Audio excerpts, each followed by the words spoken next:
September 2nd of 2025. Mr. Chairman, I had not added those. Okay, I don't think technically we can read them because this is a special meeting. okay. Very good, so noted. All right, we have one item of new business regarding a resolution for an annexation. Clerk, if you would go ahead and read that, please. Resolution whereby the City of Marion agrees to provide fire protection, zoning, police protection, street maintenance, and all other ordinary city services provided within the boundaries of the City of Marion to the territory proposed for annexation to the city located east of the City of Marion, containing 1.758 acres, and declaring an emergency. And the law director has informed me the east is a typo. It should be west. All right. And referring to the law director, this is just for us being able, for the city to provide the police, fire protection, just if that's, or if it should become rezoned and all the other services. Is that correct? Yes, Mr. Chairman, as you noted, the annexation process in the state of Ohio is 2 steps. The first step is within 20 days of the filing of the application by the applicant with the county commissioners and the clerk of the council must act within 20 days. So we need to move this forward from committee onto council this evening so we can act in a timely manner. This is for the development of approximately 1.75 acres on the west side. It's Silver Street at 309. The project has been referred to publicly as the development of a Dollar General site. Mr. Kevin Hall is here. He's the attorney present on behalf of the attorney for the applicant that couldn't be here this evening. So Mr. Hall is available to answer any questions you have. But annexation works when a landowner desires to join the city as a part of the city. They file an application to annex. And as I mentioned, this is just the first step. What happens after this is the passed resolution will go to the county commissioners. They will conduct their hearing under the Ohio Revised Code, and then they will pass a resolution granting the annexation request. Under Ohio laws, there's not much to dispute or argue about in regards to annexations anymore. But again, Mr. Hall's here to answer questions you may have, and I'm also available to answer any questions you may have. All right, Mr. Hall, would you approach, please, and just introduce yourself? My name is Kevin Hall. I'm an attorney here in town. Ted McInnes is actually the attorney of record as the applicant agent for this annexation petition. He's unfortunately unable to attend tonight, so I've agreed to step in. I can probably answer some elementary questions about this, but as the law director has presented to you, the status of this particular hearing tonight is whether the city is able and available to provide services. I know people that may have questions about other matters regarding this. I will just safely say that's for another day when it comes down to the land use, zoning, and the particulars as far as when it goes through the evaluation from the review process with subdivision review and so forth. So other than that, I can answer questions if you have something within reason. I've got one, and it has to do with the Section 2, as far as the determination of its zoning as a C1A. I mean, what process makes that determination? Because you look at the lots and everything, you have housing along Lee Street and so forth, and the lots look conducive to, that would be housing back in the day when it was plotted. So that was included in this first of 2 resolutions or ordinances that must be passed. As Mr. Hall references, those detailed questions are better for the second go-round. Okay. However, I will tell you that was included because a part of this process includes properly zoning. So the Ohio legislature some years ago amended the annexation procedure to allow for councils to provide for the zoning as it's accepted into the city. So it's combined. Okay. So, And as far as the determination of what kind of zoning, that would be for a future discussion. that'll be the debate when Okay. it comes back across the street from the county commissioners. Okay. And we'll have Mr. McGinnis here and maybe his client, and we can get into what the proper zone should be. Okay. That's still an item that can be determined at the second, or Okay. it's actually an ordinance that comes back the next sure. time. Okay. John, do you have anything? No, I'm just assuming when it comes back across the street, then they'll do, and the zoning's figured out, then they'll figure out also the traffic patterns and everything from there. Yes. And I think that's what some of the audience members are mainly concerned with. I'll make without any other questions. Well, let me just ask them, and us determining tonight, we can adequately provide fire, police protection and so forth. I don't have any of the representatives here besides the mayor, so. We can handle that. That handle all of that, okay. Thank you. All right, so, okay. I'll make a motion to send it on to council with a recommendation. Oh, wait, do we, okay. Questions for the audience, I'm sorry. Naomi Craig, 365 Silver Street. Who owns the land? It's in the state right now. Okay, because when I look it up online, the county auditor says that the deceased person still owns it, not an estate. So I'm trying to figure out how a deceased person is asking us to annex their land.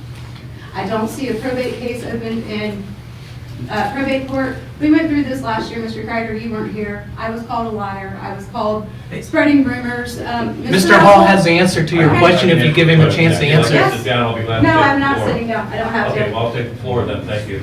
Okay, first of all, as I said, I'm here on behalf of Mr. McKinnis, who has 50 years of practice. I have 39 years of practice. I've handled thousands of real estate transactions. Mr. McKinnis has also handled thousands of transactions like myself. So, I've the answer I've to dealt with okay, like a dozen. okay, I have a dozen okay, well, properties, so I'm excuse- not new to the game. Okay, may I complete what I'm saying? Sure, Thank get you. to the point, please. I will get to the point, thank you. Based on that experience, you'll find that when things are in an estate, the properties don't necessarily transfer until such time as the estate's completed or as part of a sale from an estate, such as in this possibility. Secondly, when we administer estates in Ohio, we administer them in the county of residence of the person who owned the real estate, their You lived residence. in Edison, Ohio.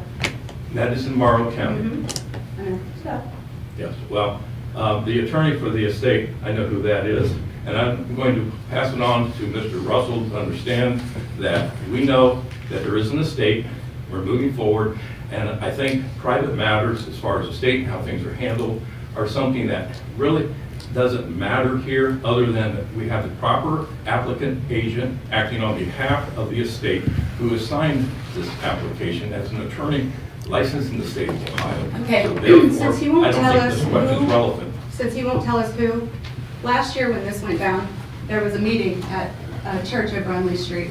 Mr. Barr was there, Mr. Collins was there, Mark Davis was there, there were people that were there. Okay, this was discussed back then. I came to council asking questions because people that live on Lee Street asked me questions. Is my land being annexed? What's going on? I was like, no, that stuff all has to go before council. It can't just happen. At that point in time, Mr. Barr told me, and I have it in an email, that he is personal friends with the widow of Mr. Logan, Kurt Logan. He's friends with the widow. I have it in writing. So the fact that he's even voting on this is wrong. Since you won't tell us who the owner is, I have to assume it's her. You won't tell us who it is. He should not be voting on this. At the very minimum, you should slow this down, dot the i's, cross the t's, make them do it right, and bring it back. I have already typed out, it's in my drafts, a complaint to the state of Ohio. It's going when I get home. I'm waiting to write the ending to see how this meeting goes. So I would respectfully request that you slow it down, take a look, get some of these, why is it a mystery who's asking us to do this? As residents, shouldn't we at least know who's asking us to annex their land? Why is it a secret? Mr. Chairman, just to respond, I've had an opportunity to review the application, and everything is in order. All the i's have been dotted, all the t's have been crossed in regards to the application for annexation. The questions that people have can be answered when it comes back across the street. We don't have an ability to hit the pause button and get those answers now, because the ORC provides us 20 days to act. If we fail to act in 20 days, we may have lose an opportunity for us to grow as a city and annex 1.7 acres of land to the west. I'd urge the committee to send it on to council without a recommendation to get it out of committee so it can be acted upon tonight. Any further discussion? Way in the back. Scott, way in the back. Oh, yes. State your name and address, please. Hi, my name's Judy Logan, 1836 Covington Place, Marion. Just wanted to bring up about what's being done about the EPA of this area. Has the soil been tested since it was a junkyard? How does that do, I mean, as far as like all the chemicals that are in the ground and all of that? And why do we really need another Dollar General when, I mean, there's like within any area that you go, it's less than 2 miles that you can be to a Dollar General. And it was my understanding that the city paid for the cleanup there, that the widow did not pay for the cleanup there of the final tires and stuff that were there. So that's just some questions that I have that I would like to have answered. Mayor, is that accurate? That's not accurate. We didn't pay for anything to be cleaned up there. And as far as all that testing and stuff would be on the landowner to get that done prior to building the store that the people in that community over there have begged for a long time. So I would have to disagree with her on the fact that there's stores all over the place over there, because there's not. That's why they have come many, many times to the neighborhood meetings saying that it's a land, it's a food desert, and they need a store over there.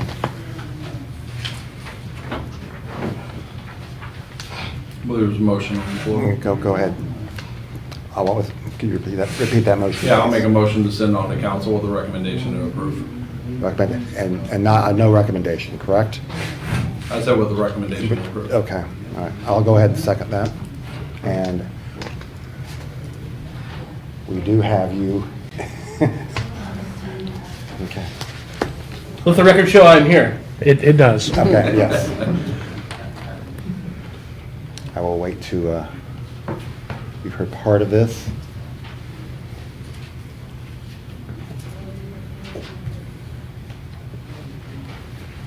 So there's a motion to send on to council? Yes. Naomi Craig, 365 Silver Street. Mr. Rollins, the part you missed is they will not tell us who is asking for this land to be annexed. There's an estate, and there's a representative of a representative from the estate here, but we're not allowed to know that name. Now, last year in July, I had a conversation with Mr. Barr, and he told me that he was friends with the widow of Mr. Logan. He should not be voting on this.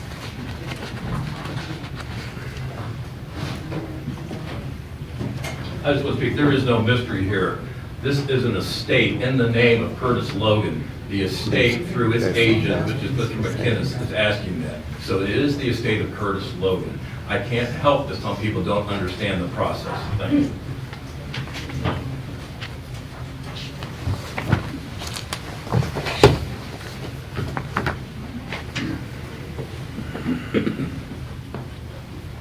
So this is just for clarification, just that we can provide the services allotted, and then everything else really is the second meeting before, after commissioners and so forth. Do you know the builder? That, No, I know the widow of the deceased, Okay, but this is in an estate. got you. And Okay. it's a So business. then why not just tell us who it is? Could you not speak from the audience? Come to the podium if you want to speak. What's the, Naomi Craig, 365 Actually, Silver you're the Street. chairman. What's the big secret? yeah, I was gonna say, sorry. Dude. Mr. Krager, what's the big secret? There isn't, as far as I'm concerned. As far as I'm concerned, that Mr. McInnes is the agent, okay? Okay. So that's what it amounts to. So, Okay, then all I right. guess we let the state of Ohio figure it Okay, out. all right. So we have a motion on the floor. We have. A second. With a recommendation to approve. Approve, yes, We're glad Okay. you don't live here. all right. Yeah. Okay, all right. Okay, we'll go with 3 on that one, all right? Call for the Take Call roll. for a vote, please. Mr. Kreider? Yes, Mr. Rollins? No. Mr. Barr? Yes. all right. All right, any other matters before this committee that need to be brought up? Hearing nothing, we are so adjourned.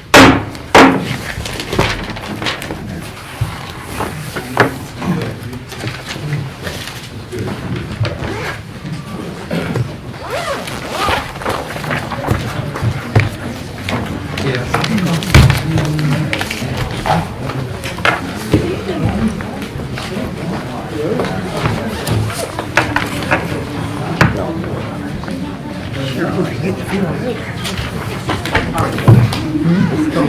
Doesn't it say so in the legislation?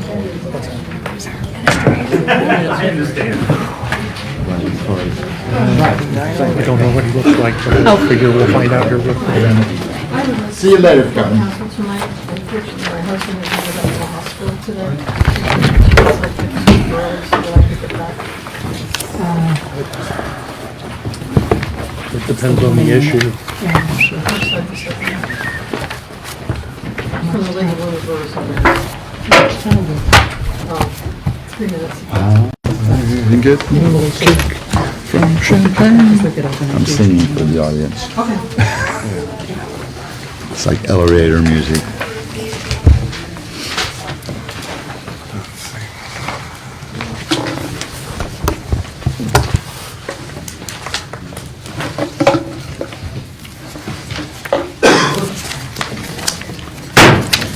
Time is 6:31. We'll open tonight's meeting of City Council. Clerk, if you'll take roll. Mr. Barr? Present. Ms. Larkin? Present. Mr. R. Smith? Here. Mr. T. Smith? Here. Mr. Dickle? Present. Mr. Clark?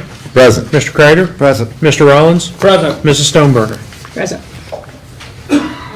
Okay. We have a pastor. Could you give me your name again? Joe Barney, Joe Barney. And your church or? Center Point Church. Center Point Church, leading us in the invocation. And then we'll follow that with the pledge. Thank you for having me tonight. If you would bow with me. Heavenly Father, God, we come to you tonight acknowledging that you're already here, but inviting your presence to come all the more. Lord, I'm thankful for you, for your love, your guidance, your mercy, your grace. Lord, I'm thankful for leaders. Lord, I ask that you would be with the leaders making decisions on behalf of this city tonight. We understand in your word that you say if anyone should lack wisdom, that we should ask. So Lord, we do ask tonight for wisdom, that you would guide us. Lord, you give abundantly, you give graciously, you give without finding fault. Lord, I ask that you would guide the decisions that are being made with insight and direction and wisdom. Lord, I ask also for a blessing upon this city. Lord, we love this place that we call home. We ask that you would bless it. We need you here. We need your presence. We need your light. We need your power. We need your provision and protection. And Lord, I do ask for that protection over this place, over fire, over police, over students and teachers, Lord, over everyone who calls this place their home. Tonight, Lord, I ask that you would remind us of who you are. You're a God full of grace and patience. Help us to be patient in the process and full of grace for each other, even when we don't see each other the same or see issues the same. God, may we honor you and each other by the way that we speak and act tonight. Lord, above all, we love you and we praise you.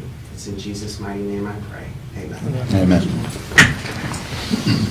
I pledge Allegiance to the flag of the United States of America and to the republic for which it stands, one nation under God, indivisible, with liberty and justice for all.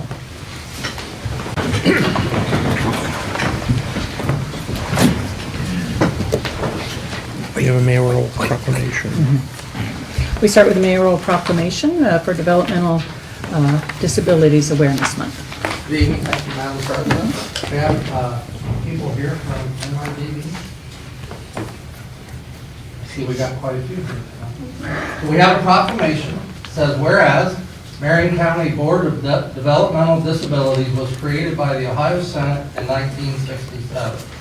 And whereas the mission and purpose of Ohio's county boards of DD remain as strong as ever, with county boards continuing to provide vital support and resources to Ohioans with developmental disabilities and their families. Whereas the more than 1,000 people with developmental disabilities served by the Marion County Board of Developmental Disabilities, their families, friends, neighbors, and coworkers, encourage everyone to focus on the abilities of all the people. And whereas the most effective way to increase this awareness is through everyone's active participation in community activities and the openness to learn and acknowledge each individual's contribution. And whereas policies must be developed, attitudes shaped, and opportunities offered that allow people with developmental disabilities to live as independently and productively as possible in our community. And whereas we encourage all citizens to foster and support such opportunities that include full access to education, housing, employment, and recreational activities. And whereas, in recognition of this important goal, MCBDD in our community will locally celebrate Developmental Disability Awareness Month and those served with the theme of "This is me, more than DD." Now therefore, I, Bill Collins, Mayor of the City of Marion, do hereby proclaim the month of March 2026 as Developmental Disabilities Awareness Month and offer full support to efforts that assist people with disabilities to make choices that enable them to live successful lives and realize their potential. And furthermore, we urge all citizens to join in this celebration by spreading awareness of the many contributions offered by the people with developmental disabilities and our community. Thank you.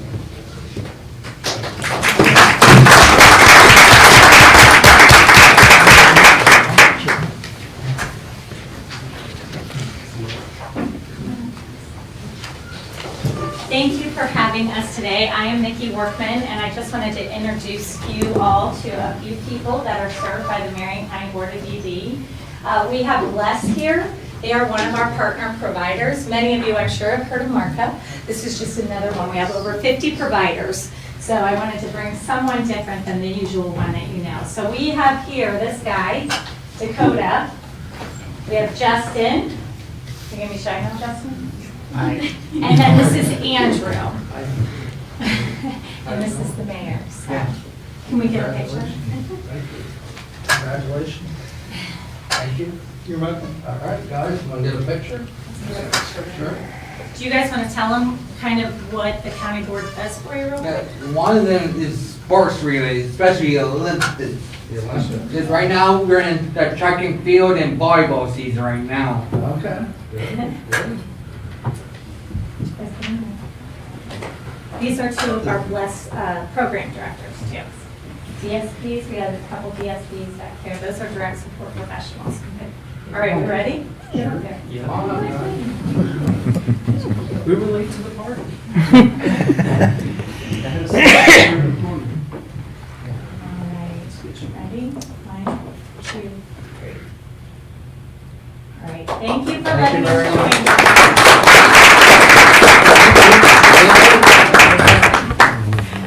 Thank you.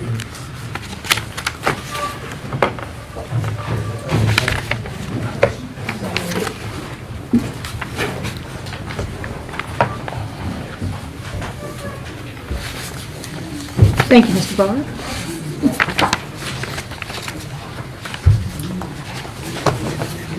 You're hired. We will start with an extra comment since we have a kind of an emergency situation. If you'd like to come up quickly, yeah. We'll need your name and address and Who you're representing. who you're representing.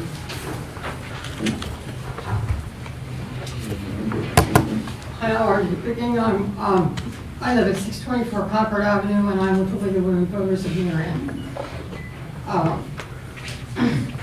In the next few weeks, City Council has many difficult decisions to make. Tonight, I would like to address the issue of curbside recycling. I hope that City Council is considering all sides of the issue. Since 1988, Ohio Bill House Bill 592 requires that 25% of the solid waste stream be recycled.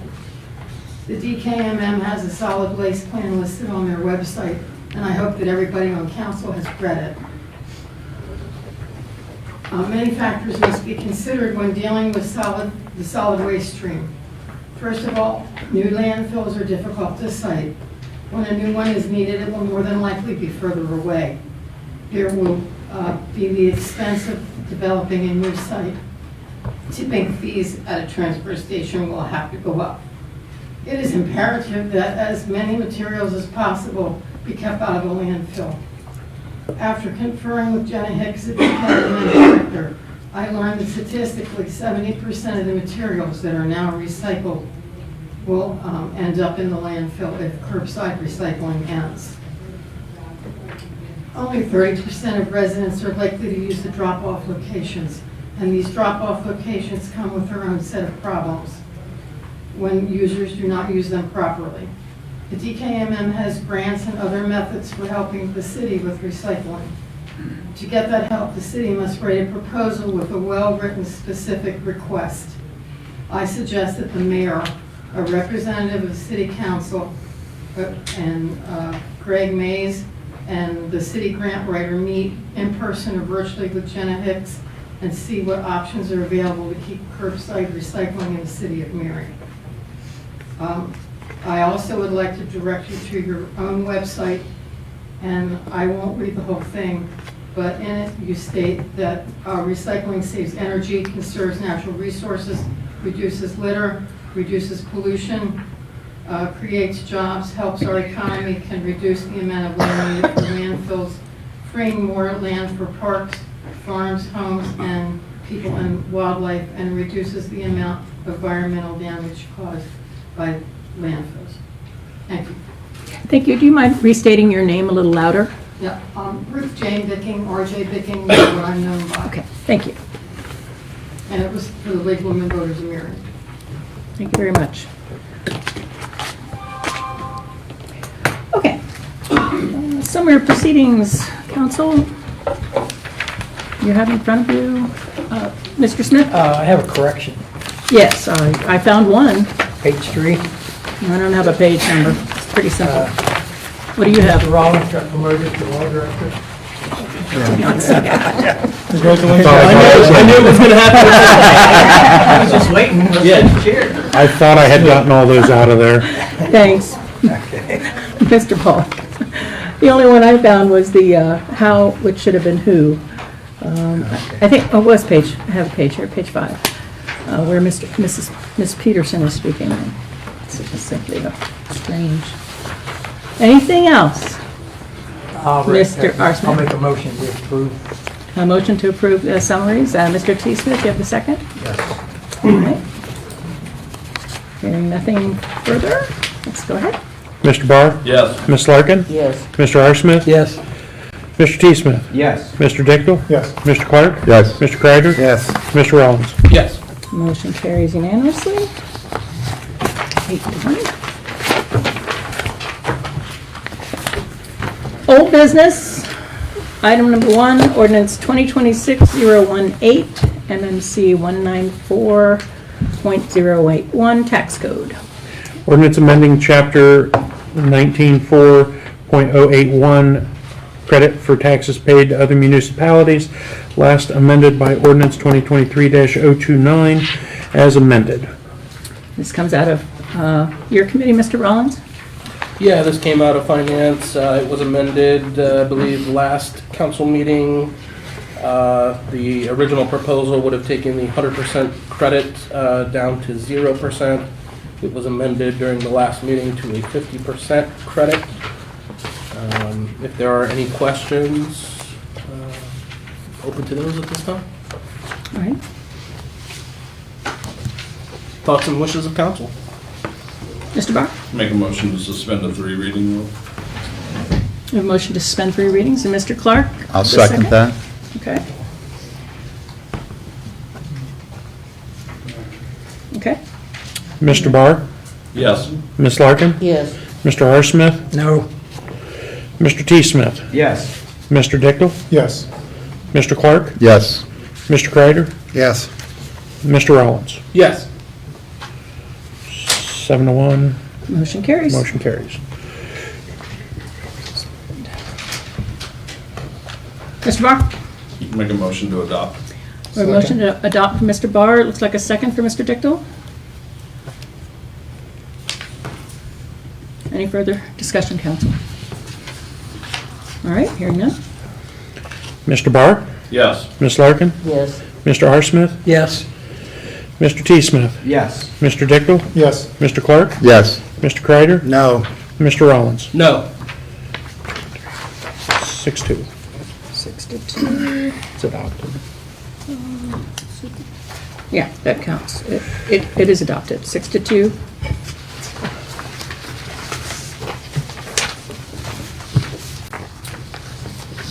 Item number 2, ordinance 2026-022, IT reporting requirements. Ordinance requiring the Information Technology Department to submit a standardized quarterly information technology report to the Marion City Council, adopting an official report format, providing for codification, and declaring an emergency. Mr. R. Smith, this comes from your committee. Yes, this came out of Information Systems with a recommendation to approve. Had a first reading last council meeting, and I'm fine if it goes to second reading tonight. Anything else from council? Okay, make this a second reading.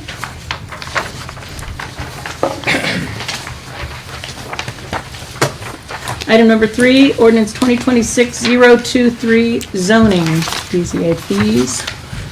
Ordinance amending portions of the Marion City Code, more specifically 1183.011, 1183.012, 1161.025 F1, 1183.015, and 790.07, as contained within the Marion City Code to provide for a uniform structure of fees. And Mr. Smith, also from one of your committees. Yes, came out of Legislation Codes Committee with a recommendation to approve, and I believe Mr. Hemmer's here tonight to answer questions. Anybody has any questions? There's your man right there. Council.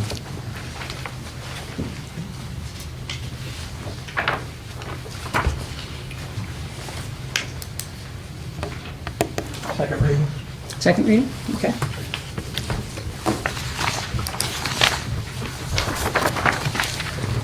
Item number 4, ordinance 2026-024, safety service combination amended.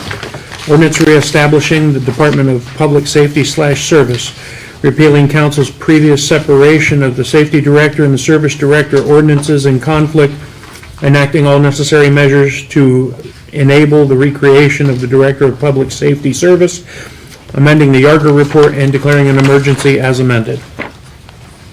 Mr. T. Smith, this comes from your committee. Yes, this came out of municipal services.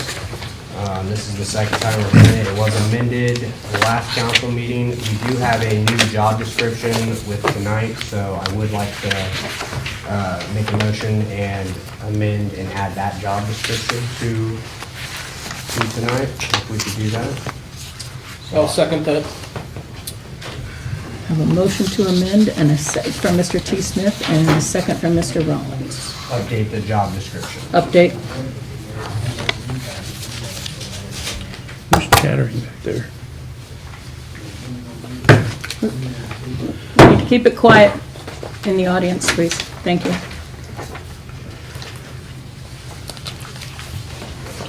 Okay, we got a motion and a second.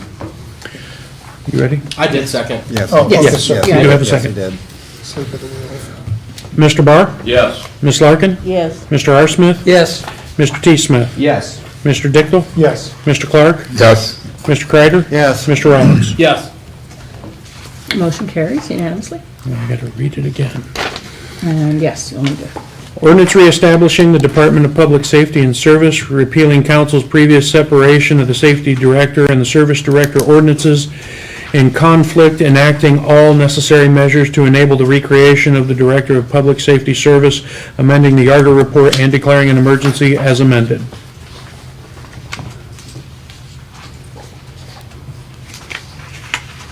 Mr. T. Smith? Go ahead. No, go ahead. I'm going to make a motion to suspend. Mr. Mayor, he's already doing this job, correct, without getting paid? Okay. I have a question. Okay. Look, can I get this, if I'm going to get a second? We got a first. I'll second. We got a second for Mr. Dictel. And this is to suspend the rules? This is to suspend the 3 readings rule, then we'll take the vote, and then we'll go to your question. Okay. Mr. Barr? Yes. Ms. Larkin? Yes. Mr. R. Smith? Yes. Mr. T. Smith? Yes. Mr. Dictel? Yes. Mr. Clark? Yes. Mr. Kreider? Yes. Mr. Rollins? Yes. Okay, motion carries to suspend the 3 readings rule. Now, Mr. R. Smith? Yes, I asked this question before and didn't get an answer, I guess. If I'm correct, we are saving approximately $90,000 by doing this, is that correct? That's correct. Do we know what we're going to use that 90,000 for? And for our deficit. Okay, so that's going to go to pay off one of the deficit funds? Well, it's going to go toward that, like any extra money that we come up with will go toward paying off our deficit fund. Okay. All right, that was my question. Thank you. Mr. Dichtel? Motion to adopt. A motion to adopt from Mr. Dichtel and a second from Mr. T. Smith. Yes. Any other discussion on that? All right, are you ready? Mr. Barr? Yes. Ms. Larkin? Yes. Mr. R. Smith? Yes. Mr. T. Smith? Yes. Mr. Dichtel? Yes. Mr. Clark? Yes. Mr. Kreider? Yes. Mr. Rollins? Yes. Motion carries unanimously.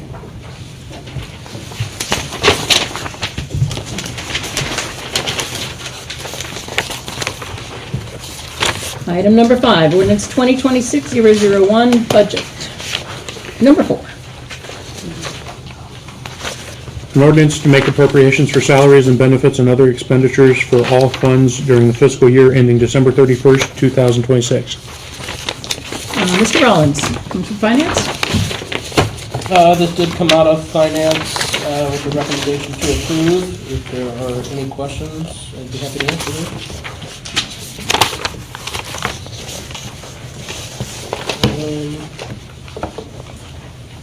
Is there a time crunch on this one?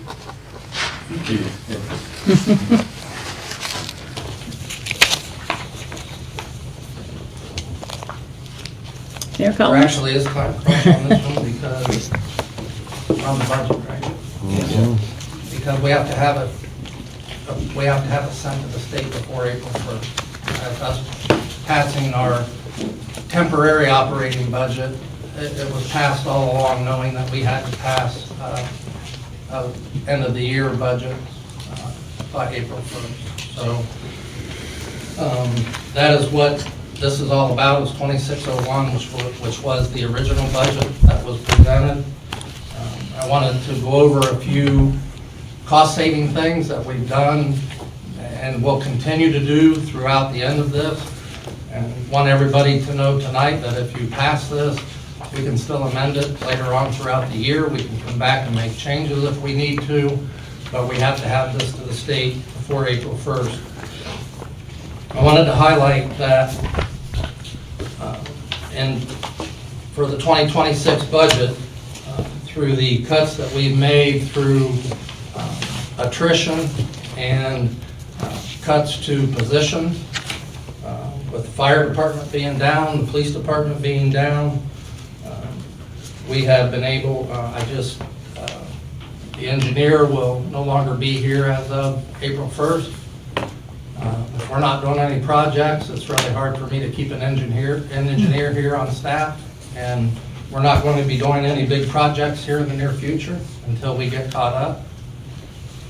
So that seemed like a logical money-saving move to do that. We had not filled an assistant director in the streets department, the parks department, or the transit department. We cut down the engineering and zoning compliance down to 1 instead of 2. Again, like I said, the city engineer as of April 1st will no longer be here. The police department is down 7 positions, and 2 more coming within the next couple of weeks, so they'll probably be down 9. And what's problematic with that is there's no list to fill those positions. And even if we do give a test on a list, it takes months to actually get somebody through that process. So we're going to be working with less policemen through the rest of the year. Fire department is down 4 unfilled positions, and the same thing would in turn go with that. Going to be down 4 positions likely for the rest of the year. Safety service director, we passed tonight with combining those two positions. It's $90,000, and with those reductions that we've made with that staff, has saved or will save annually about $2.1 million.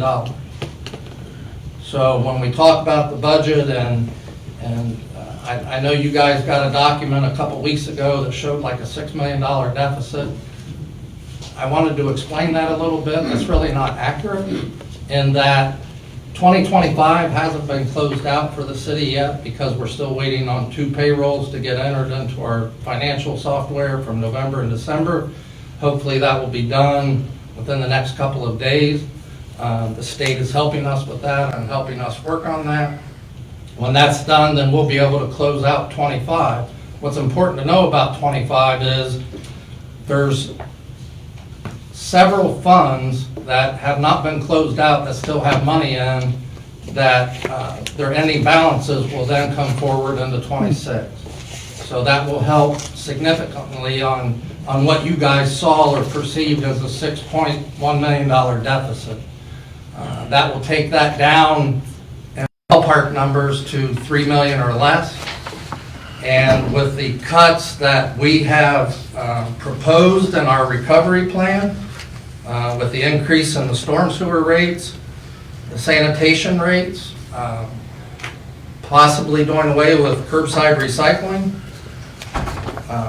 implementing an increase in our bus fares, all of those things together will equal just about the amount, a little less than the $3 million that we're going to be upside down. So we should be much closer to a balanced budget once all of these things have come to fruition. So once we get 25 closed out, move all that money over, it may even do more than the $3 million. We were ballparking those figures today.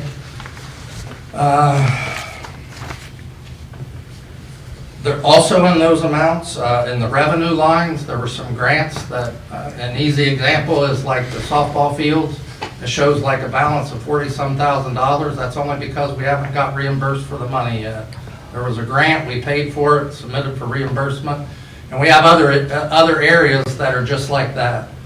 Some of the bigger ones are in the streets department or the sewer, where they've paid for a project and reimbursement hasn't come back in yet. So all of those things attributed to that perceived $6 million deficit, which really is not. I'll be glad to answer any questions if I can. If I can, I'll certainly defer to my budget director. Mr. Yes, Dickel? Mr. Mayor, is there also, my understanding, there's a lot of money owed to the city from citizens who haven't paid for trash pickup or anything like that? Do we know what that is, or can we collect that money? We absolutely, that's part of the trash. The trash pickup is actually when we re-implemented the pink sign program. People get a pink sign or they didn't pay their trash. Andrea just got back from vacation and I think sent us an email today that in a two-week period we collected almost $10,000 in back-owed bills. A lot of those are recent back-owed bills, and there's still some outstanding debt there as far as bills that might be 6 years or older. That certainly those are all things that we look at in trying to recoup some of the cost of doing business as a city. Okay. Any other questions from council? And again, I just would remind you that we pass this tonight and we go forward and the budget director and I see toward the end of the year that, say we're in the last quarter and they've only spent half of their budgeted amount, we can claw some of that back to make it so the percentages are right. By that time of year, they should have spent almost 3/4 of their budget, not half. So there's always changes. This thing is going to evolve as we move forward into the rest of the year. I do have one more question. Yes, I understand that if we do not pass a budget by April 1st, the city will be fined. Do we know what that fine will be? Actually, it's worse than that. Yeah. The mayor mentioned earlier, it's not the auditor of state that's instructing us we have to pass our permanent budget, which is how the state refers to what's before you now. It's actually in the Ohio Revised Code 570538A. When a temporary budget is adopted, like this council did in January of this year, it must, under this section of Ohio Revised Code, adopt the permanent budget by April 1st. The answer is worse because if we don't adopt the budget, there's no money that can move. No police officer can be paid April 1st. No firefighter can be paid April 1st. That's why it's so important we pass this. If we need to change it at the next meeting, let's change it at the next meeting. But let's avoid not being able to pay those important safety services our citizens rely on. Thank you.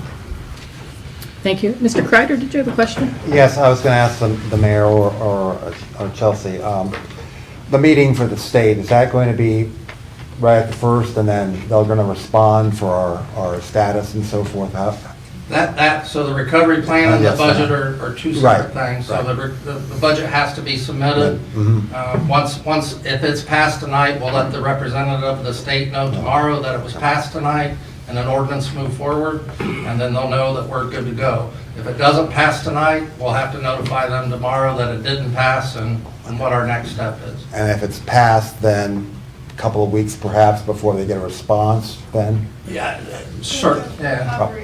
On On the recovery plan, yes, once we submit yes. that, absolutely within Okay, a couple of so we weeks. know.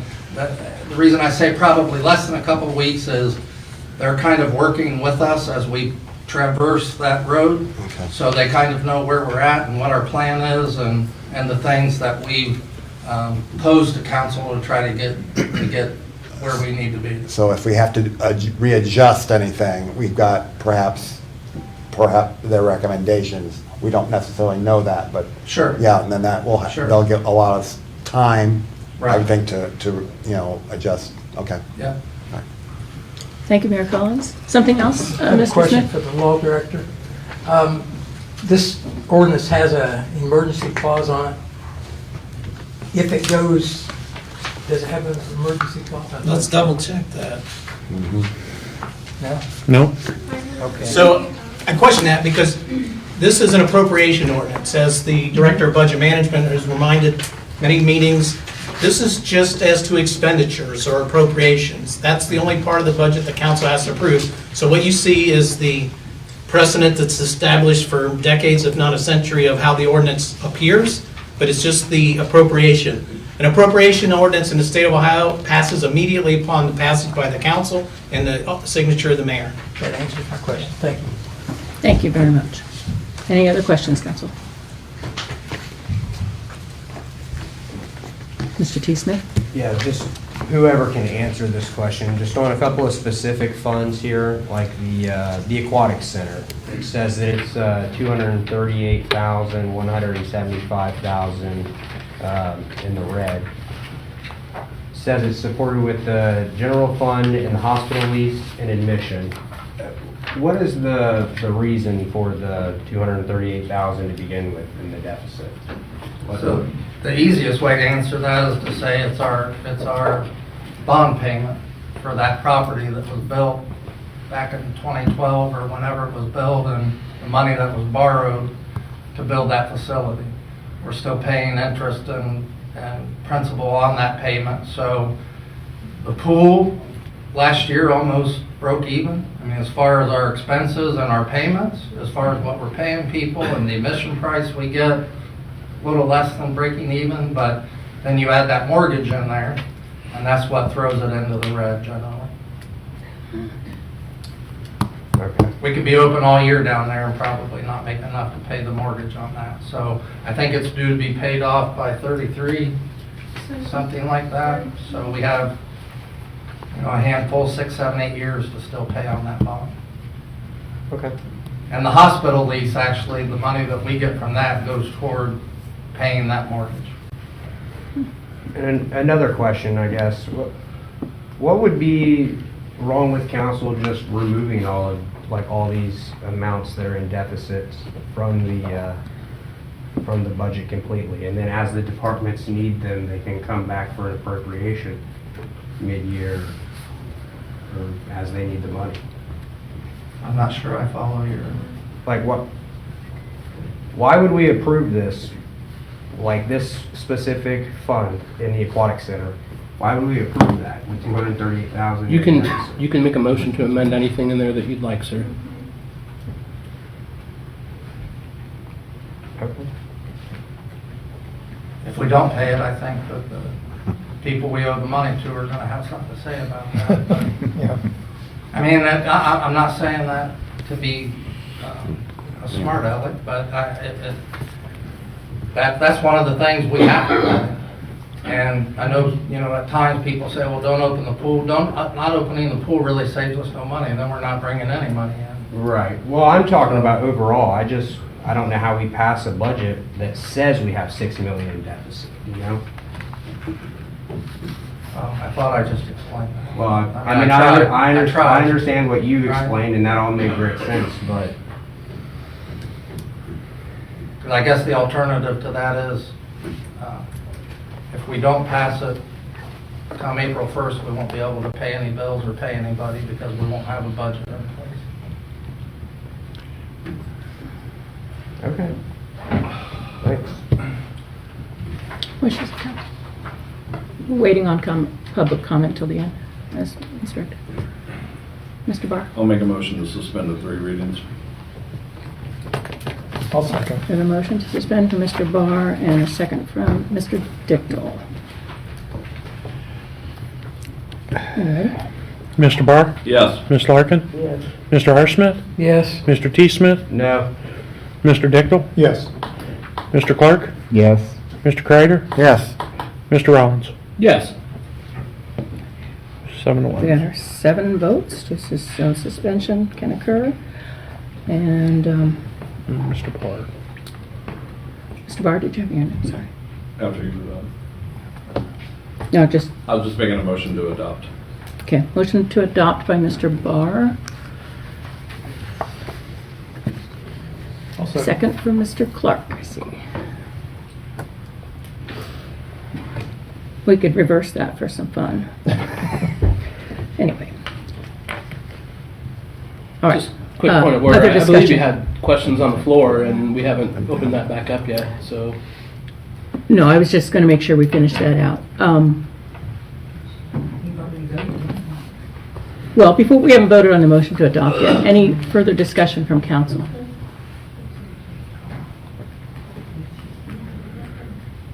Okay. Mr. Rollins, you would like to hear from audience discussion as well? Oh, yeah, Okay. I think it's warranted. Yeah. Thank you, Mr. Hall. Kimberly Mayer, 890 Gephardt Street. So why, first off, I'm gonna start off right there. Why did you tell me I couldn't talk when this has to do with, I mean, when I was trying to talk before y'all voted? Have you read the public guidelines? No, I don't wanna know about the public guidelines. I have a right to, hold on. Oh, I well- have a right to talk. Hold on. I have a right, I know you got your little paper. I know. I Well, see the very top of the I page know, I see states that council It's the council. has to give permission. Look, this has to do with us. Yes, I know. Us. So that means we should be able to talk. I grant you, and you've been given the permission, and thank Mr. Rollins for, So I think Mr. you know, Rollins- bringing that up. I really think Mr. Rollins, that you should be controlling the floor, and you shushed me. You told me, no, wait till you do this. This is written, it's been out there and posted Look, I for don't care weeks. what it says. Look, this is a meeting to do with the city, and I'm part of the city. I know that. Ma'am, if you're going to be disruptive, I'm all about rules. obviously not. Well, look, look, I'm about rules until you try to take them from me. Okay, well, let's go on with your comment, Thank please. Thank you. So, to my question was, first off, why have we never talked about raises, Mr. Mayor? Why has raises like never been brought up? You've taken away this service, you've taken away this service. I've worked at a couple different jobs and at different times, and they've come to us and like, ain't nobody getting a raise, company's doing bad. Why was that never addressed as a cut? Actually, we're just going through negotiations now with our fire service, and I think we have a tentative, are you gonna let me finish? I think we have a tentative agreement with our fire service to extend their contract a year and not take any raise. So we are addressing that. Because last week or the week before was in rooms, and you said you had to make sure we had room for raises for the budget. I didn't say. Yeah, you did. You can go back to the reading. Okay, we don't need to be argumentative. Let's I continue. was just pointing to a fact. He said it. I wasn't being argumentative. Can we I was move saying, on? yes, you did. So that was my question on that, and then what is, I have a question on the 2025, you said it's not been closed out because of a couple payrolls not entered? Right. Whose payroll are we talking about? Because we're at the end of March. So whose payroll are we talking about for like December? We're talking about the city's payroll from November and December. All of it? Because the prior auditor to this one never got it completed before she left. Okay. And ADP, it had to be, they have to enter it by hand, the ADP into the New World system because of the different functionalities of the computers. And that's why it's taken this long. I just wondered, because I mean, we are getting close to April and we're talking Sure. about 2025. I agree. So I'm just sitting in the audience going, wait a minute, we're already supposed to be filing our taxes, right? So I was just wondering why I hadn't closed out. Okay, that's it. So that was, I was what started as my first question, but you ignoring it, that's what started all that. Thank you. Naomi Craig, 365 Silver Street. Your guidelines for public comment here that you portray are Ohio Revised Code 121.22. If you look up Ohio Revised Code 121.22, it's actually the Open Meeting Act, and it tells you when you guys are supposed to post meetings and such. It doesn't have anything to do with public speaking. So maybe you need to stop with your rules pretending that they're laws, because they're not. Boom. Thank you. I've just Call the question. Naomi Craig, 365 Silver Street. I've discussed this in a deposition with the city's attorney and my own attorney. All right, well, we've got to call questions. Okay, ready, clerk? Mr. Barr? Yes. Ms. Larkin? Yes. Mr. R. Smith? No. Mr. T. Smith? No. Mr. Dickel? Yes. Mr. Clark? Yes. Mr. Kreider? Yes. Mr. Rollins? No. 5-3. Adopted. 5-3. Motion carries.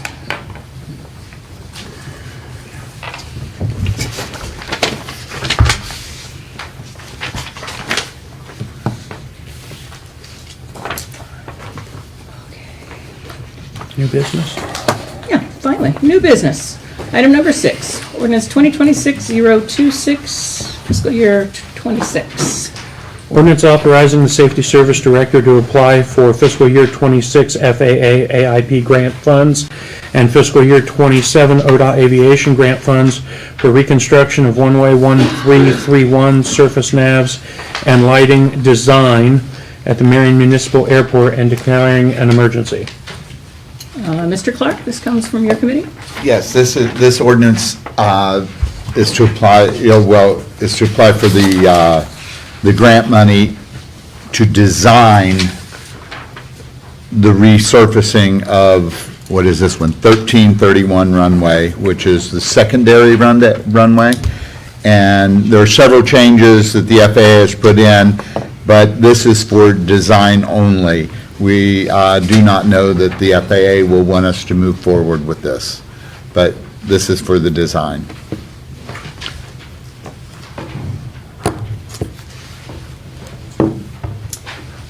Mr. T. Smith? It says that our share for the city is $7,500. Is that a guarantee, like we're gonna have to pay that, or is that just? I think that we may be responsible if the state doesn't pick up the 5% for the design portion. That's just the We talked design. about it, we talked about it the last time, and that money is available in their budget and the airport improvement fund. Mr. T. Smith? Make a motion to suspend. Second. We have a motion to suspend the 3 readings rule and from Mr. T. Smith and the second from Mr. R. Smith. Are you ready? Mr. Barr? Yes. Ms. Larkin? Yes. Mr. R. Smith? Yes. Mr. T. Smith? Yes. Mr. Dickel? Yes. Mr. Clark? Yes. Mr. Kreider? Yes. Mr. Rollins? Yes. Motion to suspend carries. Mr. T. Smith? Motion to adopt. Motion to adopt from Mr. T. Smith and a second from Mr. R. Smith. Any further questions on that issue?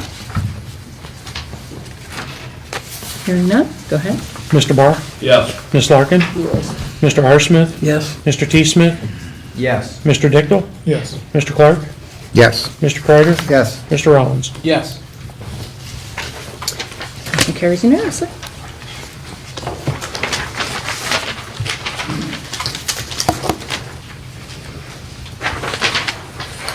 Item number 7, ordinance 2026-027, CWC construction.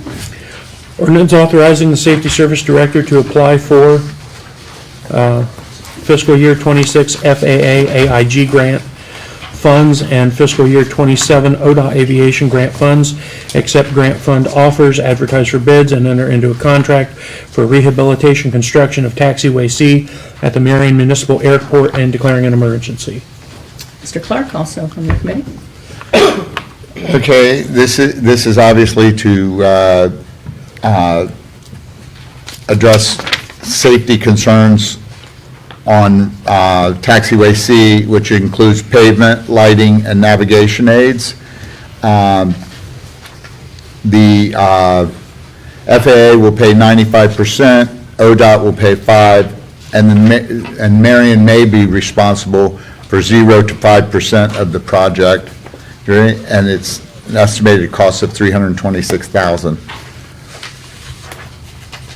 And it's estimated that our contribution will be 0.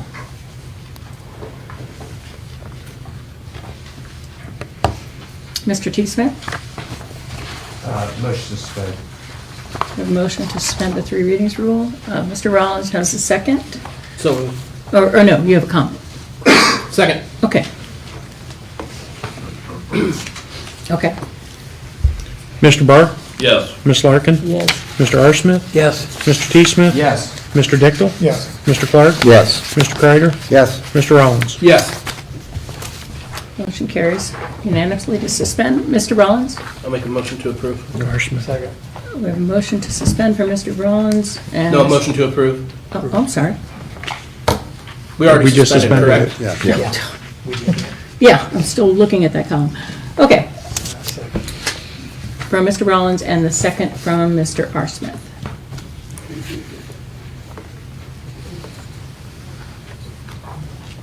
Any further discussion or questions before we take that vote? All right, clerk? Mr. Barr? Yes. Ms. Larkin? Yes. Mr. R. Smith? Yes. Mr. T. Smith? Yes. Mr. Dickel? Yes. Mr. Clark? Yes. Mr. Kreider? Yes. Mr. Rollins? Yes. Motion carries unanimously.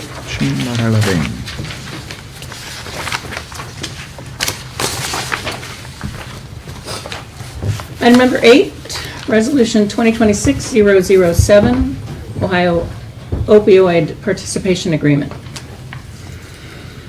An emergency resolution to accept the material terms of the new opioid settlement, 6 remnants, and declaring an emergency. Mr. Rollins comes from one of your committees.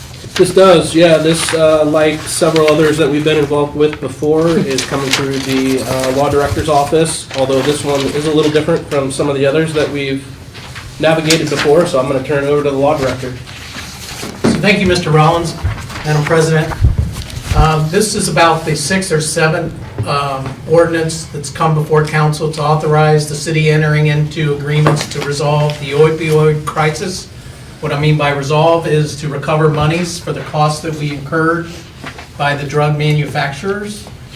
Mr. Rollins noted this is a little different. Early on, we joined One Ohio, which was the Attorney General Yost's program to help municipalities and the state of Ohio collectively manage these funds being received through courts throughout the United States, through lawsuits that have taken place overseen by judges. This is the first one where it's not a part of the One Ohio plan. That's actually probably a good thing because that program really hasn't performed as it was sold, which is fine. We'll still be entitled to recover the monies from those that have already passed. But this one is directly with us. So these monies paid by the court will not go through One Ohio. They will come to the city of Marion once the council authorizes and approves this ordinance. So if there are additional questions, I'd be happy to try to answer them. Just one question for me. Do we have an idea of the amount of settlement that Marion is? I didn't look at the court case to get a sense, but I will turn to that and share that with council. Thank you. If there are no other questions, I will make a motion to suspend the 3 reading rule. Okay, we have a motion from Mr. Rollins and Mr. Barr to suspend the 3 readings rule. Second from Mr. Barr. All right, let's go. Mr. Barr? Yes. Ms. Larkin? Yes. Mr. R. Smith? Yes. Mr. T. Smith? Yes. Mr. Dickel? Yes. Mr. Clark? Yes. Mr. Kreider? Yes. Mr. Rollins? Yes. Motion to suspend carries. Mr. T. Smith? Motion to adopt. And a second from Mr. Rollins. Mr. Rollins. T. Smith. Okay, any other discussion or questions? Yes. Marion, 90 Gifford Street, is this money going to be used for clock cameras? Help pay for the clock cameras? This question? No. Just making sure. So you know? It has specific uses. Well, Drug prevention. Drug prevention, I can see you guys be like, well, we found this drug car, caught it on camera. So I was asking, are you guys gonna be manipulating so this money can be used for these block cameras? He answered your question. We have no intention to use it for the block. Thank you.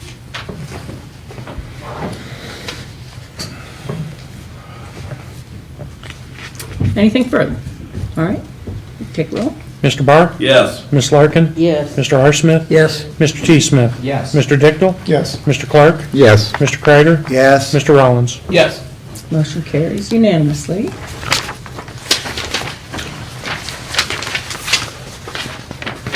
Item 9, ordinance 2026-028, additional release of funds over 25%. An ordinance authorizing the release and expenditure of more than 25% of the approved first quarter budget due to annual expenses required to be paid in advance for the year ending December 31st, 2025. Chairman, I think this is unnecessary. We just passed the full budget. Right. Yeah, I would agree. Yeah, okay. That was my question. I don't disagree, but council has to dispose of this somehow. Now, Ohio law requires council to act upon an ordinance, so I would suggest. I'll make a motion to table. Second. You have a motion to table from Mr. Rollins and a second from Mr. T. Smith. Give me When a you're second. ready? Give me a second. Okay. And this is 028. Yes. Mr. Barr? Yes. Ms. Larkin? Yes. Mr. T. Smith? Yes. Mr. R. Smith? Yes. Mr. Dichtel? Yes. Mr. Clark? Yes. Mr. Kreider? Yes. Mr. Rollins? Yes. Motion carries unanimously to table that.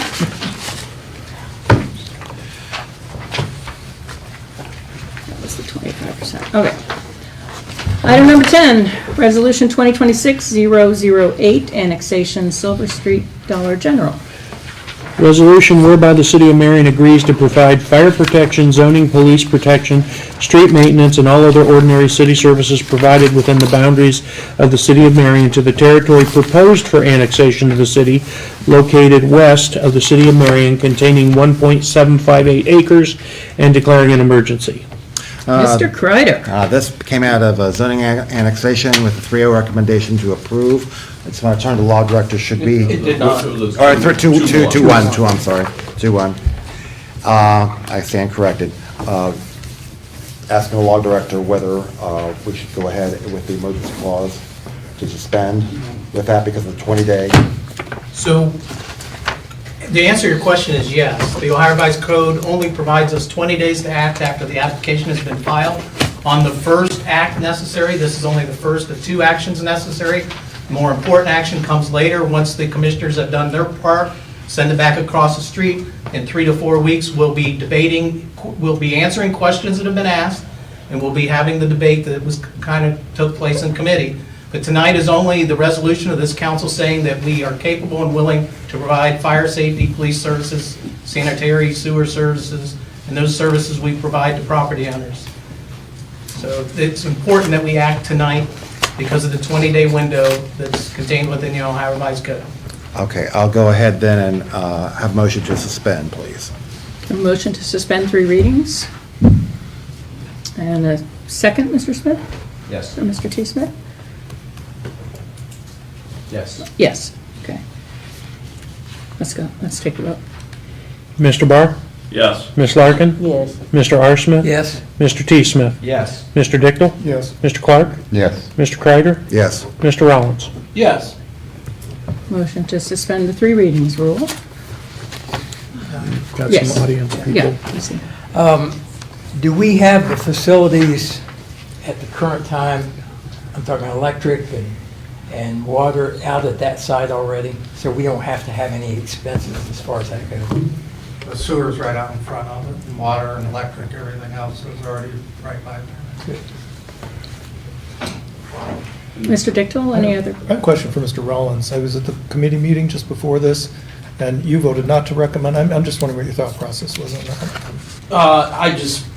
I didn't catch all of the conversation. I didn't feel like I was in a position to vote in favor. That's all I at that wanted. time. Thank you. Thank you. Mr. Barson? And just for clarification, as the law director said, this is for the proposed annexation. This is just saying we can provide fire and police there if this comes back and we would approve it. That's when the debate will happen, when this comes back. Okay. That's great. Tammy Craig, 365 Silver Street. Since the estate won't tell you who's being represented by the attorney this evening, the estate is Curtis Lee Logan and Marcy Lynn Fisher Logan, who Sean Barr just admitted to being friends with. Being friends with somebody is. You shouldn't have voted. I can vote on anything. You got to Okay, okay. Madam President. Yeah, thank you. Hello, Mayor, 890 Gephardt Street. Is this what we were talking about in the beginning when I just got here? If you got here before the meeting, you I mean? got Call here to right before question. 6:30. Yeah. Call the question. Let's call the question, yeah. So this is already printed on here? We're voting. I'm just trying to figure it out because I'm like, Madam President, Yeah. I called the question. We need to take a vote. We'll come back at public comment and take your question. you just told me I could go. I'm getting confused. You're making me. When is it? When is it? We'll come back to it very shortly. Okay. Ready to Have take a we vote? gotten a first and a second? Who was the first and the second? I don't have a motion to adopt yet. I was going to say, I didn't have I did any. not make that motion yet, so, All we have is the 3 readings rule. yeah. That we That we voted suspended. on, yes. Okay, so I'm going to make the motion to adopt. Okay. I'll second. Right. Mr. Kreider and Mr. R. Smith. Okay, now, did you want to ask a question? Yeah, I apologize if I'm out of line. I am learning this stuff. And I know you gave me this, but that is not exactly right. So you didn't give me good directions. We were just talking about this when I got here, but it was already pre-printed. I picked it up. Right, it's So just. how is it already on here? So, like, how, this is why the people get so frustrated. Because everything just seems like, I just hurry it up. No, we don't like that. People don't like that. They're supposed to have so many readings and stuff. And we're like, we have to do this, it's 20 days, 20 days, 20 days. Okay, well. Sometimes that happens, yeah. Sometimes we do have these kinds of constraints, yeah. I get that, and sometimes I get that. But I'm seeing it a lot, and I've only been here since November. Well, let me I'm seeing a defer lot of different to, little things. You guys come in. let's let Mr. Kreider. I was going to say, perhaps I'm going to defer actually to the clerk, when you got the request to have this on the agenda, and to explain what happened with that. This was hand-delivered first on the 12th as a pre-notice that we were receiving a certified letter. Under Ohio law, once I receive that certified letter, this has to appear in council within 20 days to be voted on. If not, it vanishes, for lack of a better term. When I received it on the 13th, I actually didn't receive it on the 13th because I was not in the office. I was over hours, and instead of charging overtime to sit and wait, I was not here. So it was 12th or the 13th? I got a hand-delivered copy on the 12th, but that was not the official certified letter. I received that on the 13th, and I was not here to receive it. But it was here in the city's possession, and that requires 20 days from the time it's received. The 20-day mark would be about April 4th, and it would not make it back to committee or council. After consultation with the law director and the chairman of the Zoning and Annexation Committee, I was asked to call a special meeting for the Zoning and Annexation Committee so it would appear on the agenda tonight. Thank you. I just want to answer. Let's say quickness. I don't like quickness. Okay, we have a motion to adopt from Mr. Kreider and Mr. R. Smith. Any further questions? Okay, let's go. Mr. Barr? Yes. Ms. Larkin? Yes. Mr. R. Smith? Yes. Mr. T. Smith? Yes. Mr. Dichtel? Yes. Mr. Clark? Yes. Mr. Kreider? Yes. Mr. Rollins? Yes. Motion carries unanimously.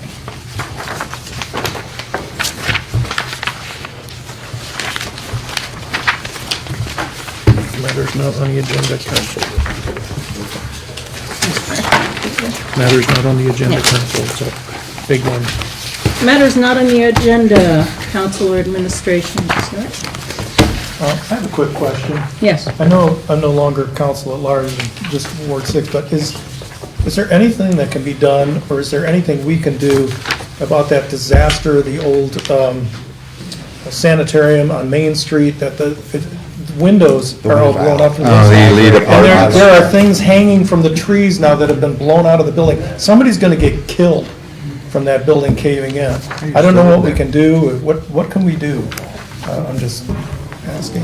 It's a nuisance situation or? So the sanitarium on South Main Street has been on the city's radar for a number of months. The actual owner or the agent for the owner had a court date this past Tuesday to appear in this court, failed to appear, so he will have a warrant for failing to appear. That's one road we're going down to eliminate the nuisance. We also have been working for quite a while. I've been working directly with the zoning compliance inspector. He's issued the owner the notices required to secure the building and to eliminate the nuisance. The owner's obviously failed to comply with his order. When we hit the first day we're unable to, we will file a common pleas court lawsuit to have the common pleas court order the building nuisance eliminated, abated, or property sold to someone that has the capability to eliminate and abate the nuisance. Okay. I do have one other question. Talking about the budget, as we look forward to years, I don't know if I'm opening a can of worms here. I just want to ask, is there any thought to giving, I don't know how much land the city owns. Is there any thought to selling unused city lands to raise money or put city land up for sale that will not be used? Just a thought. So absolutely. We've entertained, we only have a few parcels, being that we're not in the land bank business anymore, that's all handled at the county level.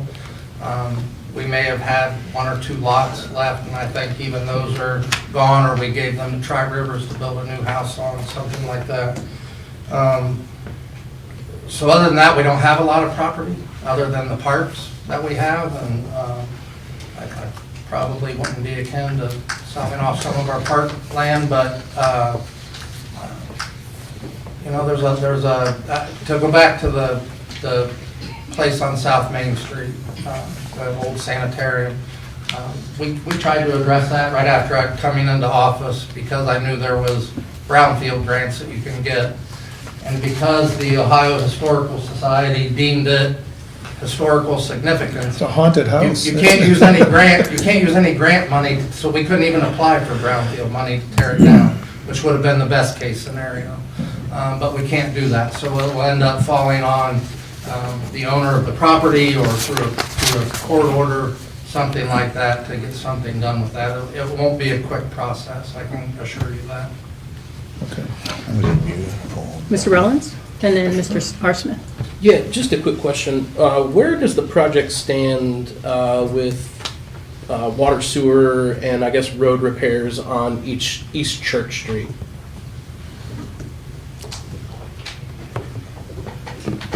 East Church? Pavement restoration? Yeah.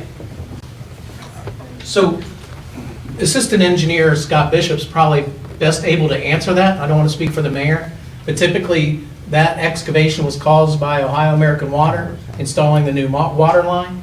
They have certain standards they have to comply with to restore our streets. Obviously, they're not there. Yeah. So it's something that the mayor and myself will work closely with Scott Bishop to find the answer you're seeking, to see when our Church Street can be restored to the condition it was before Ohio American Water, Aqua Water restores the street. We'll check. I'm sure they were waiting on the weather to break, but it's about that time, so we'll check. Yeah, I mean, there's pretty large ruts. I think it's listed on the sheet we got from the engineer's office with the proposed repaving. Mhm. You know, East Church Street from Sargent to Kensington was on that list, but it did not have dates. But it is proposed from Sargent Street, right there at the traffic island, to Kensington. Okay. So that's the whole link. Yeah, because I hate driving on it. It's a mess. Mr. R. Smith? Going back to the land, city land thing, we have a couple of city parks that have absolutely nothing on them. Chateau Park, Glendale Park, there's really nothing out there. Why couldn't we sell those? And because we would eliminate the cost of having to keep them mowed and everything, and plus get the money in for those two parks. Certainly don't want to speak for the mayor. He's capable of speaking for himself. But we begin with the parks. We can go to each park. Many of our parks were deeded to the city with covenants or restrictions. Sawyer Ludwig Park is one that comes to mind. We really don't have an ability, but we can investigate those things to see what covenants or restrictions exist. We can do the same with Chateau Park. So those are things we can do working together to see what parkland doesn't have a restriction, doesn't have a covenant, and is available for us to potentially dispose of and have that discussion at a later day. I have a question for you, Mr. Russell, then. Would you or someone in the city send out letters to the residents in that neighborhood surveying, because every time I've driven by it, I never see children on it. It's just a big... So it actually gets used, just not the kind of use that the other parks get. Okay. So it actually does, from time to time, have children in it or dog walkers. It certainly does get mowed by the Parks Department regularly. So, but yeah, if it was to come back at a committee and there was no covenant or restriction placed upon the city to dispose of it, that would be, it would be important to inform residents that this is under discussion. We're not there yet. Need to check the covenants first. Thank you. Thank you. Anything else from council or admin? We have matters not on the agenda. All right, move on to committees then. These are for April 6, 2026. Mr. Clark, Nothing at this time. Airports, Land and Building, okay. Information Systems, Mr. Smith? Nothing at this time. Jobs and Economic Development, Mr. Rollins? Nothing at this time. Legislation, Codes and Regulations, Mr. Smith? 6:30, and we will discuss 4-year terms for staggered terms for council and the president. Staggered terms, right? All right, thank you. Mr. Smith, Municipal Services, Parks and Rec. Nothing at this time.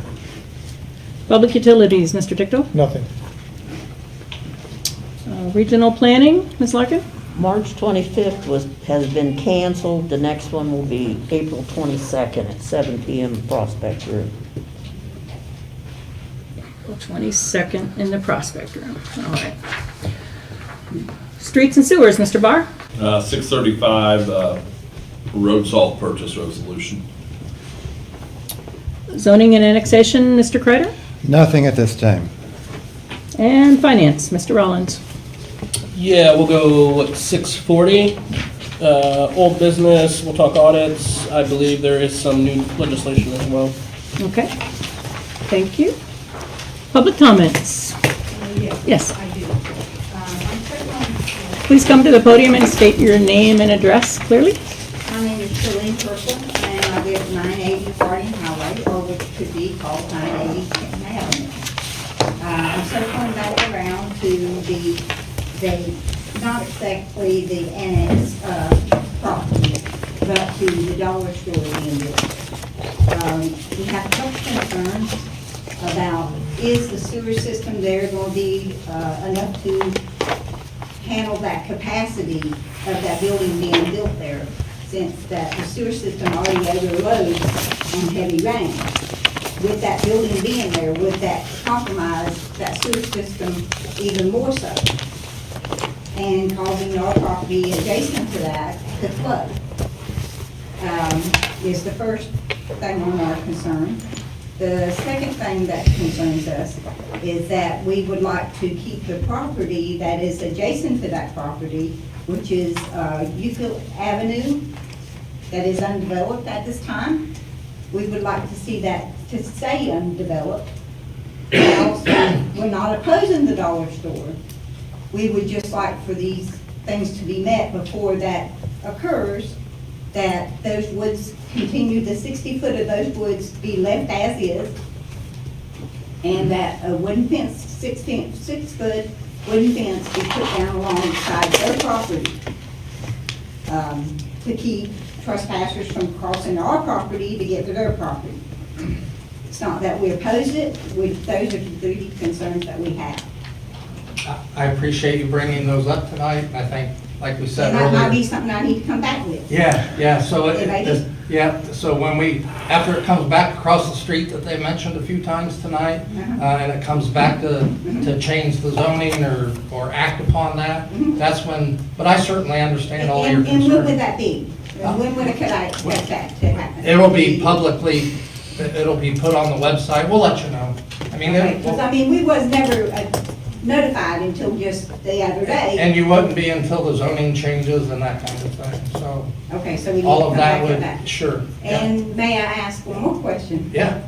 It may not have, this has something to do totally with what you were speaking about, the sewer system. Not sewer, I'm sorry, sanitation, and collecting the bill on the sanitation. Us as having rentals, we don't get notified when our renters do not pay their sanitation until taxes come due. And then that's popped on our taxes. And we can't call up here and ask about it because it's not in our name. So we can't call and find out whether our renters have paid their sanitation or not until our taxes are due. And then that's when it shows up on our taxes that they didn't pay sanitation, and then we are responsible for the sanitation. So is there any way of us being notified ahead of time, hey, your renters are not paying their sanitation, instead of waiting until our taxes are due to find out that we owe this large amount that they haven't paid? That's another great question, and before we get an answer, perhaps from over here, could you restate your last name? I'm sorry, Kirkland. Kirkland? Kirkland, thank you. Kirkland. I just want to make sure our sound system picked it up. Thank you. So- Did somebody have an answer over here? Well, we certainly hear your concerns, and I'm sure we'll work with the utility billing supervisor to look into why you can't inquire as to your tenants' outstanding bills. So let us find that answer for you first. Okay. And share that with you. All right, I appreciate it. Thank you very much. Thank you. Ms. Craig? Maybe Craig 360 Silver Street. Before I started, I learned the hard way about sewer bills getting added to your property taxes. I would have duplicate bills. I call them all the same. When you pay the whole thing, you just call it sewer bill. So I pay the whole thing. They will send you a duplicate bill if you ask for it. They should. They send duplicate bills. I mean, I get them all now, but in the past I've received duplicate bills to make sure that my tenants were paying theirs. So I don't know why they're telling them, but duplicate bills are something that we do already, so. Mr. Erickson?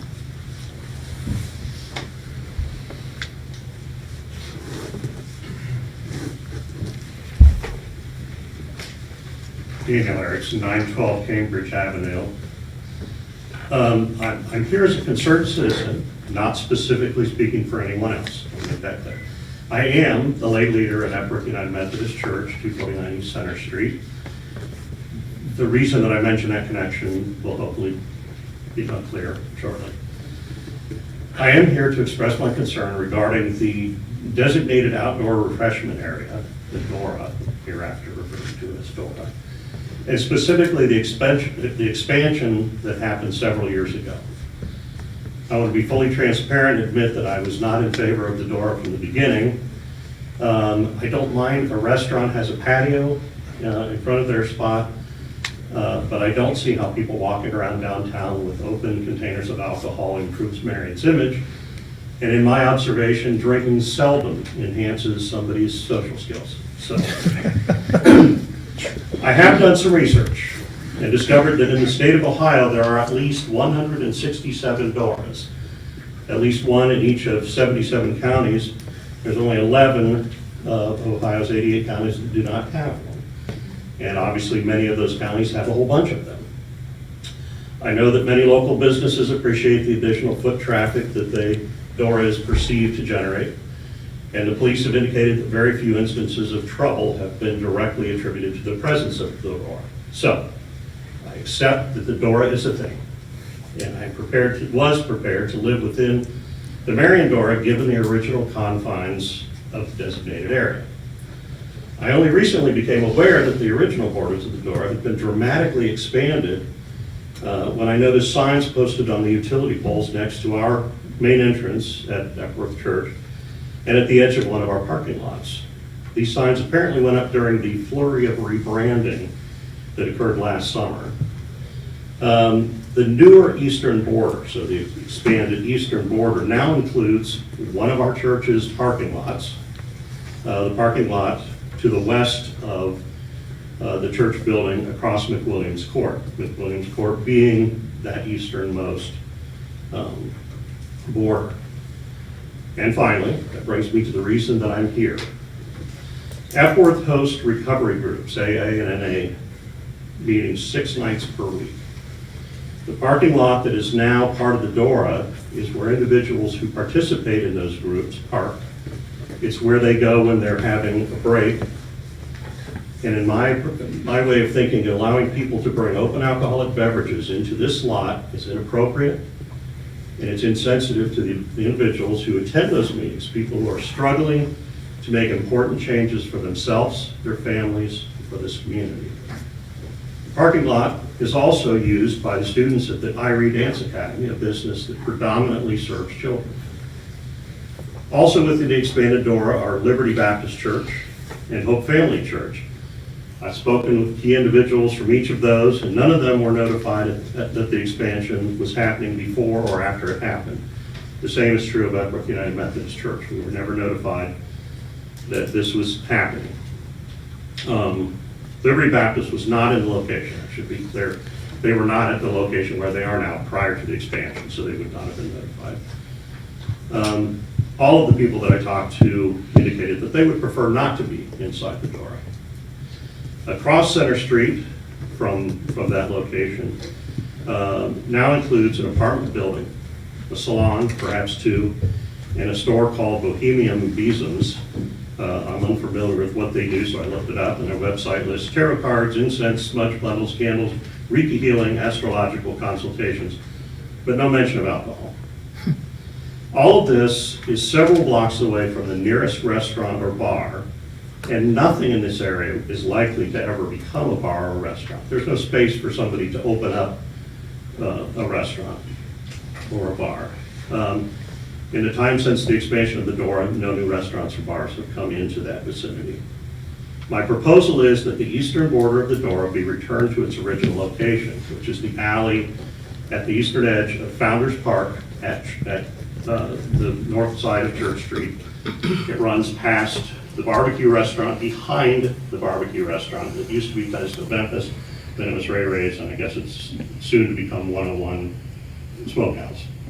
So starting it back west at the eastern border of the Founders Park and going up that alley, which I'm sorry, I looked and couldn't find a name for that alley. It's just the alley. and then where it goes. I am only speaking to the eastern border. I do find some of the other borders curious, and I'd be happy to elaborate on my curiosity on those, but I really want to keep the focus on the eastern border, as I mentioned earlier, and for the specific reason that I stated it. Thank you. Thank you. Mr. Kreider? Evelyn, I don't mean to put you on the spot, but I don't know of anything about the expansion about that. I remember the original. I don't know if you could speak to that. Evelyn Moore, I was just looking up when the expansion was. It was in 2023, the expansion of the boundaries went from what had been quite small, as the gentleman referred to, it was kind of went to just our immediate downtown, and it has been expanded out to close to Vine Street, I believe. I have the maps. I believe I may have given you some of that via email. There's the map. Thank you. It goes all the way up to George Street. Okay, so it goes to, right, the equivalent of McWilliam Court is the farthest east, so that's,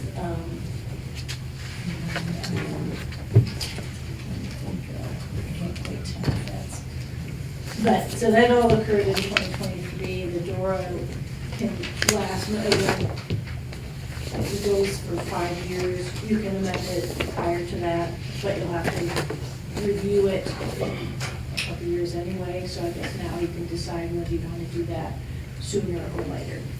My reason for standing here today, and I would have come into 2023, but again, never No notified. notification, yeah. We didn't know it was there. I remember the original one, but Yeah, never the expansion, absolutely. yeah. And I think And then- there was concern expressed by Epworth at the original one too. I believe they had I don't some recall questions. that Yeah, I specifically, remember but, hearing that about you know, that. again, it just seems incredible to me that the city council, no offense, you weren't all here at the time. We weren't at all here. No. Maybe Matt. No, a whole bunch of you were.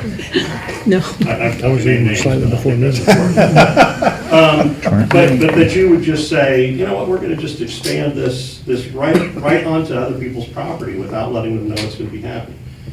All of that aside, why would people, and, you know, I don't know what the very closest, I guess it's when this, the new smokehouse place opens up and they're allowed, why would somebody need to carry an open beverage, what would it be the equivalent, at least 2 blocks, to then come into our property? And first of all, it's not a public parking lot. Do we chase people away? No. You park there overnight and you're blocking something, then yeah, we have your car towed. But it doesn't make sense to me that there's no place within 2.5 blocks, there's no place where people would be heading toward their car, parked wherever their car might be. I would love to know the logic that was applied. Okay, I said I was just gonna talk about the eastern part, but let me expand and say, it grew to the north, obviously, so that the Shovel City Drinkery could be included. And then I guess it just went even further so that St. Mary's could be included. That's how far it went to the north, to really incorporate just one, maybe a couple of other places. To the west, I totally get it. You want to be able to take it clear out to Bucci's and to cover the Palace and the Pavilion and Attaboys on the other side of the street. I'm a little baffled by the fact that Snyder Funeral Home is also included in that. That's for Irish wakes. To the south, it originally ended at the northern border of Church Street. And then I noticed on the new one, it's got this little bump to include, well, it was the Remnant Tea and Coffee Shop, which is no longer there. They're now in Charleston Place, so they were included in the original one by that point. And then there's a tiny little bump to include the Historical Society Museum. Now, my assumption is that if they're having an event there and alcohol is going to be served, there would be a provisional or a special allowance for that, but they wouldn't have the ability to serve alcohol into the special cups to then leave the area. I find it hard to imagine that somebody would pick up a drink someplace else in their special cup and walk 2 blocks and go in, and I'm pretty sure if you went into the museum there, they'd stop you before you started walking around sloshing your beer. So that one's a mystery to me. Back to my original purpose here. I say take it back to the original border because there's nothing between there and where it now is that's ever going to be a restaurant or a bar. And there's no parking in that direction. And to my point, you're allowing people to bring open alcohol containers into an area where children, for one, and also, and I think more importantly perhaps, people who are trying to recover from alcoholism. Why mix the two? But particularly because you're doing it on our property without asking us. So, okay, I'm sorry, there we go. No. I just had I have a thought as you're going through that. Good to know the mayor. I think that property owners are allowed to say that they don't wish to participate in the DORA. And they can post it, we're not part of the DORA. I'm aware of that. Okay. But the problem is, the city council decided that we were part of the DORA. So for us to then put up more signs to say, no, we're not, we didn't ask to be in the first place. Why should we have to go to the bother and the expense of putting up signs that contradict what, and if somebody looks it up, gee, I wonder where I can go with my beer. I'm pretty sure that there's not going to be something on the revised map. Oh yeah, not here, even though the sign says door ends here. I know that you have to get permission from the state to create the door. I find it hard to imagine that you can't just move it back without having to go through a bunch of steps with the state. Actually, they do have to go through the exact same steps that they created the DORA with to amend it. Okay, and how difficult is that? It's kind of difficult, but I would have to revise, look at the steps that we took. It was multiple steps through council, but. Okay. One of the steps that wasn't taken, though, was to mention to the people that were getting sucked into the DORA that they were going to be. And that bothers me a great deal, because you're just saying, we're going to just include this parking lot. We haven't bothered to look at who owns the parking lot. I think we checked before, and your properties are not in it. It stops before the upward properties. No, we have a parking lot that we own that is very much in it. McWilliams Court is that street.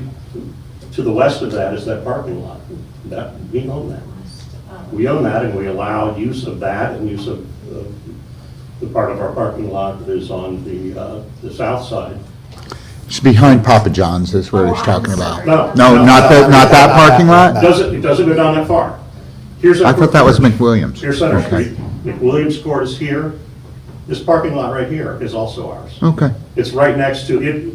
For all appearances, you would think, oh, it belongs to the dance school. We allow them to use it, but it's our lot. Well, we used your lot for the Elks also for years, so the one in back. Oh, no, that's not Epworth, that's the Episcopalian. Mr. Dickel? Evelyn, if that comes back up for review, you say every 5 years or something, if the council takes no action, does it remain or does it dissipate? Does it go away? Okay. No, I'm sorry, I missed. The entire thing, the entire door goes away? So it has to be reapproved by council? I believe, and I can double check, this is not off the top of my head, but I believe that they have to re-adopt it within 5 years. But you'll understand that I'm not interested in waiting 3 years I to got you. get to that point. The problem is now. Amended, yeah. Amended in this current future, and then have it last another 3 years with it. Committee would get reduced that? Reduced back to its original or Do we have? further. I mean, again, What committee would get my that? primary concern here is the eastern border. You can do what you want, Mark might know. north and the south and the west, but I'm not here to argue those. But I need somebody to make sense to me why it was expanded there to begin with, and what the steps are and when they will begin to get it back where it, if it has to be at all, to get it back where it should be. I'm looking at you for, I think this man had his hand up before you, ma'am. well, I want to know if you can recommend the committee that ought to look into this. Yes, the Legislation committee would be codes? perfect. Legislation codes? No. Wherever it was before, when it was. Legislation, codes. We weren't here. Is that where it was? Yep. Mr. I can tell Rollins you was who was here. on it then, and I can tell you who's on it now. Sounds like a good place. Let's refer to the codes. Codes? I'm on it. I wasn't on it. Scott, you're on it. Yeah. Mr. Clark is on it. I'm Mr. Clark. Oh, I'm sorry, and, Mr. Smith. Ralph. Ralph. I'm confused with. Yeah, that would be my committee Mr. T. that would take that up. Okay. Well, so he'll be talking about that, or can be talking about that 6:30 next week, right? Yeah. We can do that next week, just add that to it. Actually, 2 weeks. Next week's the fifth Monday. Oh, sorry. Oh, okay. Please don't show up next Monday, there won't be nobody here. 2 weeks. Yeah, don't show up. Thanks for letting me know. All right, thank you very much. Thank you. Mr. Kelly had a question. Mr. Kelly? Thank you. Philip Kelly, 365 Department. I'm sorry, I didn't catch your name, sir. Daniel Erickson. Daniel. I'm part of B Ministries, but I have not been officially commissioned or sanctioned to speak for them on this. but I can quite well assure you that we would be in favor of shrinking the DORA. We're in the old YMCA building, so across the street from us is part of the DORA, from what I understand what you're saying the line is. It cuts north after the Historical Society and then goes along. Okay, It's a so T shape. we're not in it, like he has his problem, but we're adjacent to it. So we would like to see it shrink too, I'm sure. I will speak to our administration and talk to them about it. Thank you. Ms. Mayor? Really, Mayor, 890 Gephardt Street. So this DORA went into effect kind of when? Does anybody know what year that was? They said 23, I think. That was the change. The change. Expansion is in 23. So when they did the expansion, did they have to rewrite it, or we just, that's what was my question, because I was like, if we did it to expand it, I'm like, why can't we just undo it then?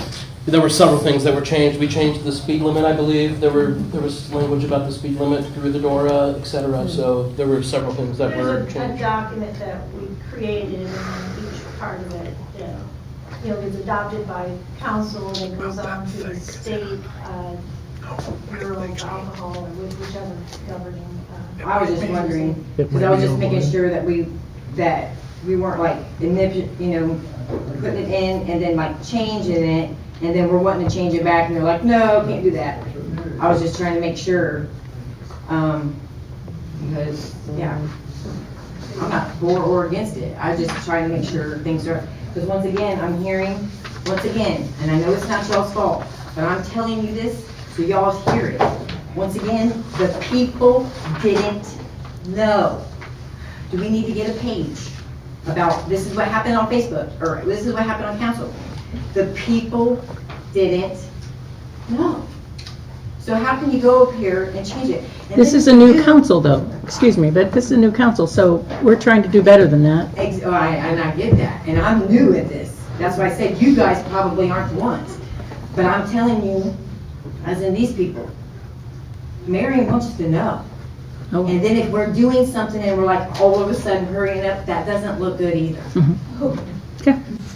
That Thank you. doesn't look good. I mean, if this is your guys are the government, we put you here.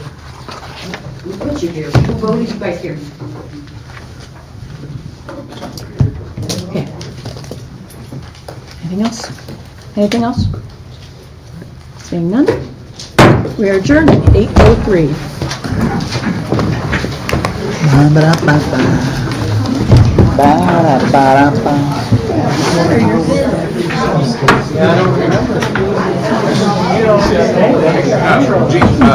Dina.